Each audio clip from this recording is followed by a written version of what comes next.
আসসালামু আলাইকুম। নতুন একটা রেসিপিতে সবাইকে স্বাগতম। আশা করি সবাই ভালো আছেন। আমিও ভালো আছি আলহামদুলিল্লাহ। আজকে আমার আম্মা বাড়ি থেকে এই আলুটা পাঠিয়েছে। এটাকে আমাদের দেশে বলে মাটির নিচের আলু। আপনাদের কোন এলাকায় কী নামে ডাকে আমাকে কমেন্ট করে জানাবেন। এই আলুটাকে আমরা মাটির নিচের আলু বলি। আমি এই আলুটার চামড়া ছিলে নিয়েছি, ছিলে এরকম টুকরো টুকরো করে কেটে নিচ্ছি। এই আলু রান্না করলে খেতে কিন্তু অসম্ভব মজা লাগে। আমার এই রেসিপিতে আপনারা রান্না করে দেখবেন। তারপরে আমি এটা কাটা হয়ে গেলে ভালো মতো ধুয়ে নিয়েছি। তারপরে চুলার মধ্যে পর্যাপ্ত পানি দিয়ে পানিটা আমি বলক তুলে নিয়েছি। বলক তোলা পানির মধ্যে আমি আলুটা দিয়ে দিলাম। 2টা বলক আসা পর্যন্ত অপেক্ষা করব। এই যে বলক চলে এসেছে। এ পর্যায়ে আমি একটা স্ট্রেনারে উঠিয়ে নেব আলুগুলোকে।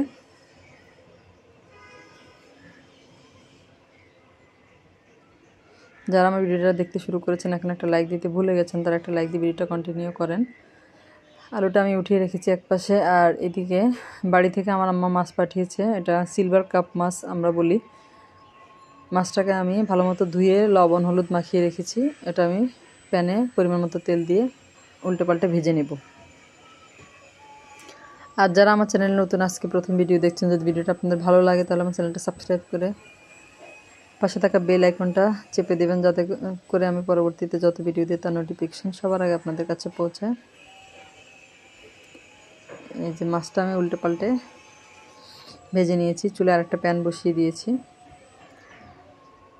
প্যানটা ভালো মতো গরম হলে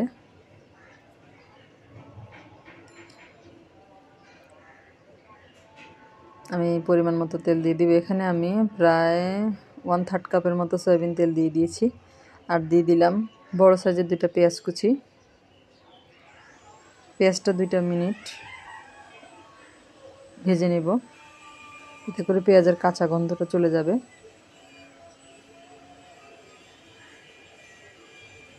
পেঁয়াজ ভাজা হয়ে গিয়েছে। এই পর্যায়ে আমি দিয়ে দিব আদা রসুন বাটা। এখানে আমি 3 চা চামচ পরিমাণ আদা রসুন বাটা দিয়েছি। আদা রসুনটাও পেঁয়াজের সাথে একটু ভেজে নেব।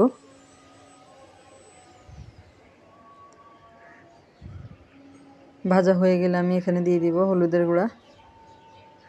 এখানে আমি 1 চা চামচ পরিমাণ হলুদের গুঁড়া দিয়েছি। আর দিয়ে দিব মরিচের গুঁড়া। মরিচের গুঁড়া আমি 2 চা চামচ পরিমাণ দিয়েছি। আর এখানে আমি 2টা টমেটো এরকম কুচি করে নিয়েছি, ওটাও দিয়ে দিলাম।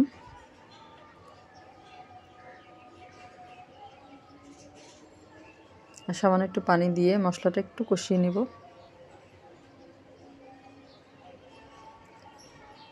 আর এ পর্যায়ে দিয়ে দেব আমি ধনিয়া ও জিরা গুঁড়া 1 চা চামচ দিয়ে ভালো মতো মিশিয়ে নিচ্ছি।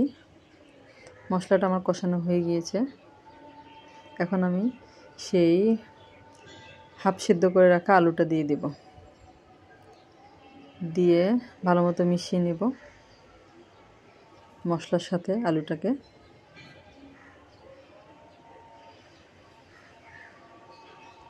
আর চাইলে এই রেসিপিতে এটা আপনারা মুরগির মাংস দিয়ে রান্না করতে পারেন। পরিমাণ মতো লবণ দিয়ে দিলাম, দিয়ে ভালো মতো মিশিয়ে নিয়ে ঢাকনা দিয়ে ঢেকে রাখবো একদম মিডিয়াম লো আছে, যাতে করে আলুটা মশলার সাথে ভালো মতো কষে যায়। 2-3 মিনিট পর্যন্ত আমি এটা অপেক্ষা করব কষানোর জন্য।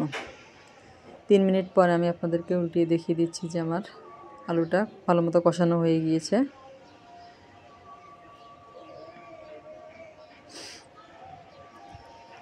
আর এ পর্যায়ে আমি গরম পানি অ্যাড করে দিব। অবশ্যই এখানে গরম পানি অ্যাড করবেন। ঠান্ডা পানি দিলে কিন্তু আলুটা গলে যাবে, সেক্ষেত্রে খেতে ভালো লাগবে না। গরম পানি অ্যাড করলে আলুটা আর গলে যাবে না, আস্তে আস্তেই থাকবে। আর ঠান্ডা পানি অ্যাড করলে কিন্তু এটা গলে যাবে, পরবর্তীতে এটা ডাল ডাল হয়ে যাবে, খেতে ভালো লাগবে না। পরিমাণ মতো গরম পানি দিয়ে আমি ভেজে রাখা মাছগুলো দিয়ে দিব। মাছ দিয়ে ঢাকনা দিয়ে ঢেকে আমি এটা প্রায় 12-13 মিনিট রান্না করে নেব মিডিয়াম আঁচে।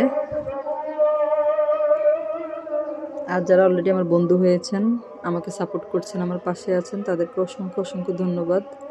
এভাবে আমাকে সাপোর্ট করবেন, আমি আপনাদের পাশে আছি, আপনারা আমার পাশে থাকবেন। রান্নাটা আমার হয়ে গিয়েছে, লবণ চেক করে নিয়েছি। আর এখানে আমি শেষে একটু ধনেপাতা কুচি দিয়ে দিব।